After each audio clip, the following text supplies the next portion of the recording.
রাতারাতি ইসরায়েলে হামলা চালিয়ে আবারও সবার নজর নিজেদের দিকে টেনে নিয়েছে ইরান। মধ্যপ্রাচ্যের দুই দেশের যুদ্ধ বাঁধিয়ে রাখা ইসরায়েল নিজে এবার হামলার শিকার হয়ে হতভম্ব। মঙ্গলবার ইরান থেকে একের পর এক মিসাইল ছোড়া হয় ইসরায়েলি ভূখণ্ড লক্ষ্য করে। এতে আশ্রয়ের জন্য দেশটির বাসিন্দাদের এদিক সেদিক ছুটতে দেখা যায়। ইসরায়েলে এমন হামলার পর দেশটির সমর্থনে এগিয়ে এসেছে পশ্চিমা দেশগুলো।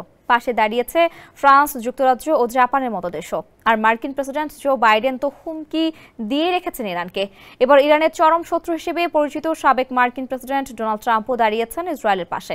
বিশ্ব আগুনে জ্বলছে এবং মার্কিন নেতৃত্ব তা প্রতিরোধে কিছুই করছে না, এমন অভিযোগ করেন ট্রাম্প। তার ভাষায় বাইডেন ও কমলা হ্যারিস দেশগুলোকে তৃতীয় বিশ্বযুদ্ধের দ্বারপ্রান্তে নিয়ে যাচ্ছে। ব্রিটিশ সংবাদ মাধ্যম ইন্ডিপেন্ডেন্ট এক প্রতিবেদনে এ তথ্য জানিয়েছে। ইডেন বে কক্সবাজার সমুদ্র সৈকতের উপর নিজেদের একটি ঠিকানা। মাত্র ৫ লাখ টাকায় আপনিও হয়ে যেতে পারেন এই হোটেলের মালিক। সাবেক এই মার্কিন প্রেসিডেন্ট বলেন, বিশ্ব আগুনে জ্বলছে, নিয়ন্ত্রণের বাইরে চলে যাচ্ছে। তাদের কোনো নেতৃত্ব নেই, দেশ পরিচালনার কেউ নেই। জো বাইডেন তাদের একজন অস্তিত্বহীন প্রেসিডেন্ট, আর ভাইস প্রেসিডেন্ট কমলা হ্যারিসও এখানে সম্পূর্ণ অনুপস্থিত। ইরানের সঙ্গে ট্রাম্পের অনেকটা সাপে নেউলে সম্পর্ক। তার নির্দেশে হত্যা করা ইরানের ইসলামী বিপ্লবী গার্ডের জনপ্রিয় জেনারেল কাশেম সোলাইমানিকে।